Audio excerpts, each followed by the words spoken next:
Hello YouTubers, AlaskaPrepper here.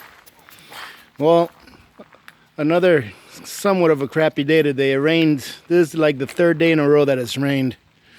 So before I was complaining that it was snowing too much, now I'm complaining that it's raining too much. So I guess I just like to complain, even though it doesn't do very much good. But hey, check it out, my little tent that I put up before last winter made it pretty well through the winter. No rips or tears. Still intact, didn't get pushed anywhere, so not too bad. And this is a little bit of the back of my property, which is still very raw. Just thought I'd show you guys. And my property will go back, way back there.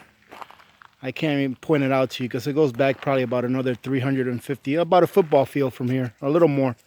About a football field and a half. It goes back there. And it spans from here, from the other side of those logs, all the way to where you see all of those trees down there that are knocked down.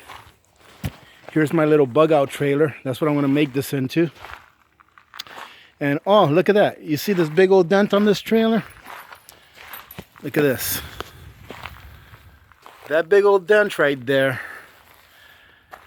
was me cutting a tree that was leaning away from the trailer, but that decided to fall on the trailer.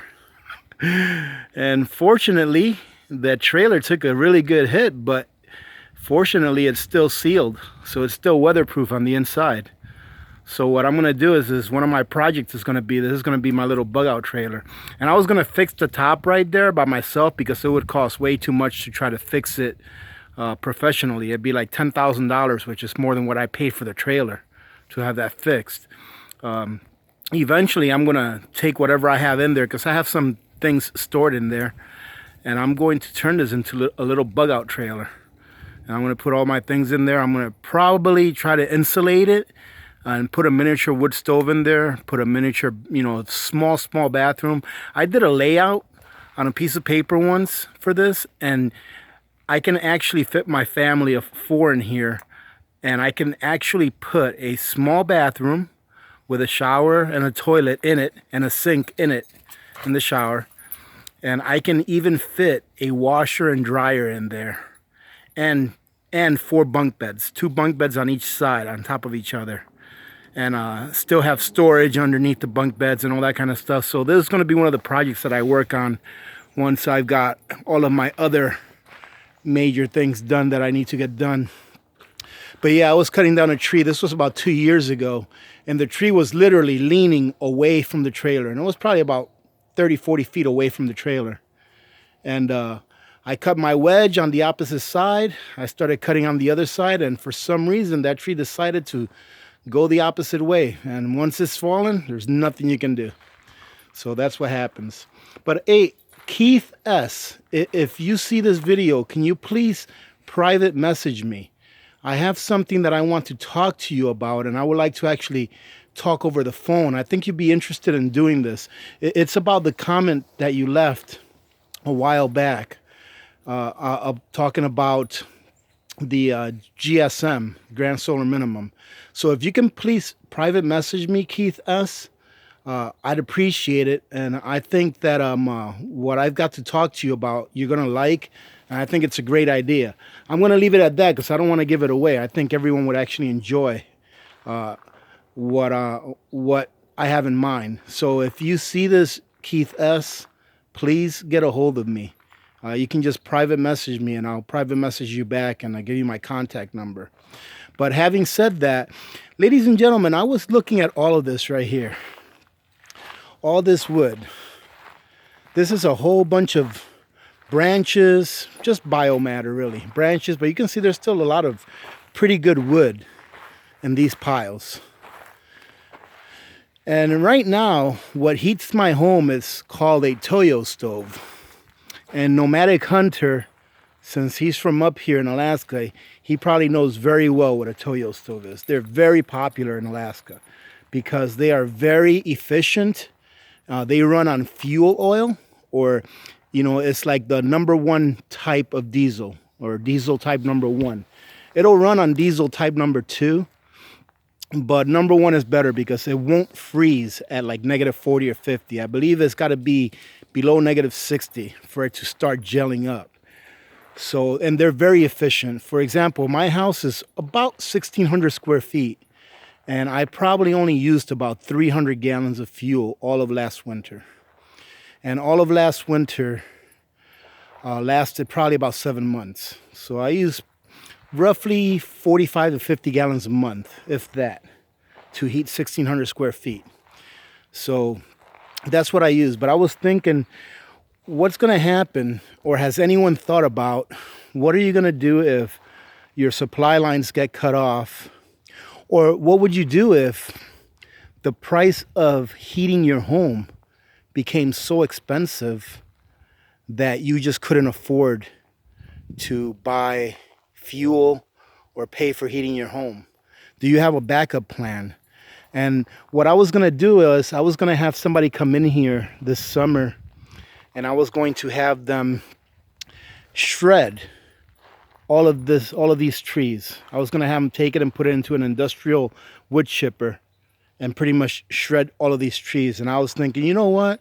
I think that before I do that, I'm probably going to harvest all of the good wood and put them in a pile, something like that pile right there. But actually harvest it and actually process it and put it under cover, because this is mostly birch, and birch doesn't last a really long time, but it should last 2 or 3 years if it's covered and kept dry. So that's what I think I'm going to do. I don't have a wood stove right now, but I'm planning on prepping a wood stove and just having it ready and having everything that I need ready in order to be able to hook that wood stove up inside my house like within a half of a day. If something ever happened to where I knew I wasn't going to be able to get fuel oil or electricity to power my Toyo stove. So that's going to be one of my preps. But have you guys thought about what would you do if you couldn't heat your home? Now, if you're lucky enough to live in an area where you don't really need to worry about that, that is a great advantage to have. That is great. But unfortunately up here, one of the disadvantages is that we have to really consider how we're going to heat our home. If something were to happen where we couldn't procure, either heating oil, or pay for electricity, or if the electricity went out, we really have to consider. Some people even have like a second real small cabin on their properties in case something happens where they couldn't heat their house, to where they can actually go and spend time in that real small cabin. And that was something else that I was thinking about doing, was later on was going towards the rear of my property back there and building a real small log cabin, maybe like a 12 by 12 or something like that. You can see my dogs here. They found a bone. I don't know how old that bone is, probably 2 or 3 years old, but she's gnawing all over that thing. It must still have some tasty stuff in it. But yeah, that's what I just wanted to talk about real quick, was just show you a little bit of my property. And it's, as you can see, it's really raw. I mean, most of this is all trees that I cut down. I've probably cut down, if I were to estimate, I never kept track of it, but I've probably cut down roughly, I would say 40 to 50 trees since I've been here. And I try to keep up as many trees as I can, but any trees that I see that may be somewhat of a hazard to my house, I leave up, or sorry, I cut down. And like, for example, this tree right here, it's leaning away from my house. So this one I'll probably leave up for another couple of years until I'm ready to harvest the wood. But as you can see, most of these trees here also are leaning away from my house. So I'm going to leave those up, because what those trees will do is if they ever fall, more than likely they're going to fall away from my house. But if they do fall towards my house, there's not that much space between them and my house. that they would do that much damage. They'll still do damage, but not as much as if they were farther away and they were allowed to build up momentum before coming down. So any trees behind those, if they were to come down, they would probably hit one of these trees that's screening my house. And here's the back side of my house. If you guys want to take a look. Right now it looks like a spaceship because it's got all of the foam on the outside. It's still naked. So this is what my house looks like in the back. And here by summer's end, the house will be sided. So I'll show you guys what it looks like when I put siding on it. The siding's already ordered. I'll show you guys what it looks like when I put siding on it. But if you notice, I don't have that many windows in my house. And one of the things that I did when I, designed the house, I guess, I designed it on a piece of 11.5 by 8 inch paper, or 8 by 11 inch paper, so with a pen. I wanted to put in as little windows as possible, because the less windows you have, the less heat loss you're going to have. So I think my entire house only has about maybe 6 windows. 1, 2, 3, 4, 6. No, about 7 or 8 windows. And it does have one really big window in the front yard. I'll show you that to you guys another day, because I'm back here with the dogs. I'm letting them out for a while. But I'll give you a tour of the house one day so you guys can see the front and the back and the sides and see what everything looks like. That way you can have something to compare it to after I put the siding on. But as you can see, this down here, if you see that bare piece of wood right there, that's where the floor to my house starts. And this part down here, this is like a crawl space that I enclosed. And it's where I keep my water tank. It's where I keep my utilities. And this space right here is temperature control. So you can see I have plastic all over the walls with insulation. And so, yeah, this down here, this is where I keep most of my long term. If you see all these buckets down here. I don't know, I have probably about 20, 30 buckets down here. But if you can see that white thing right there, that's my water tank. And it holds about 500 gallons. But eventually I'm hoping that by the end of this summer or fall, I'm hoping to have about a 5,500 gallon water system. And this little snowblower right here, I use this little snowblower. It's a little 28-inch Troy-Bilt snowblower. And I snowblow the entire road that you guys see me walk up and down. I actually snowblow that whole road. So that's how I get some exercise during the winter time. And then the other side of that white tank, the water tank, you can see the water tank right there. This is the other side, and you can see, oh, it's more than half full. So this is where I have all of my plumbing. And you can see my propane tank there. That's the propane tank that hooks up to my stove. That right there is my pressure tank. And then I have my water pump that gets the water from the cistern, or my 500 gallon tank, and pushes it into that pressure tank, and then it goes upstairs. So, and then I also keep another stove in here. There's another Toyo stove. The Toyo stove I have in my house is a little bit bigger than that one, but this is a smaller one. And this one here heats the downstairs. And as you can see, ladies and gentlemen, I'm a prepper.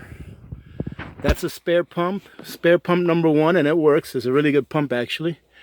And that there over there is spare pump number 2. So I've got a couple of spare pumps. And then what I do is, during the winter time, I have this right here. It's a remote temperature sensor, and upstairs inside the house, that lets me know what the temperature is down here. It lets me know what it is, and it usually stays between 50 and 60 degrees down here in the winter. Actually, in the non-winter times, if you saw that it's like 43, 44 degrees down here, it's actually cooler down here during the summertime than it is during the winter. Because obviously I don't have the heater on during the summer. And in the summertime, it just stays really cool down there because it's so low to the ground. So that's what that looks like down there. Not very pretty, but it's very functional and it does the job. And this right here, believe it or not, this is the Alaskan pipeline. I actually had to, that's actually my electrical wire that hooks up to the house. So I have about 350 feet of that wire going from my house all the way back there. If you can see it going. And that was a pretty penny. That really hurt me having to do that. But when they hook up your power pole up here, they'll only hook it up for free up to 150 feet away from the power source, from the company's power source. So I installed my power pole back there, and I installed it about 145 feet away from the electric company's power source. And you could probably see it back there. I'm not sure if you can, but it's straight back there. You can see it back there. Let me see if I can enlarge this a little bit. There it is right there. It's straight back there. And from the pole to the house, it's about 350 feet. So I ended up buying about 370 feet of wire, which was very expensive. But I'm glad I did it. And I was going to bury it. However, I didn't have time to bury it when I put it down. So what I'm going to do is I'm going to backfill all this area anyways with about 1 foot to 2 feet of dirt. So I'm just going to dump the dirt out on top of it. So that's what my backyard looks like right now, ladies and gentlemen. I've got a lot of work to do, but taking it nice and slow. They always say that slow and steady wins the race. So I'm trying not to rush anything and trying to do things the best that I can with what I have. And that's how we're going to get it done. But that's about it, ladies and gentlemen. I really didn't have a major topic to speak about today. I just felt like uploading a video today and saying hi to everyone. I hope that you're all having a good week. My second day back to work today, and my sleep has been terrible. But you know what? That's what happens when you're in the rat race. Hopefully one day I'll be able to get off that wheel and not have to punch a clock anymore. That's my dream, to stop punching a clock. It really is. So hopefully one day that'll work out. But at least the dogs are happy. The snow is gone. They're over here just doing their thing. Dog is over there probably trying to catch a field mice or a bowl. I think they call them bowls here. So, all right, ladies and gentlemen, I'm going to go ahead and sign off. I'll be doing a payday prep on Friday. So watch out for that. And I will talk to you then. So having said that, remember to be good to each other. When good people do good things happen. Remember to reach one, teach one, and repeat. If we all did this, the world would be a better place. And you know that it will be a better place. Many blessings to all of you and your families. This is Alaska Prepper, and I'm out.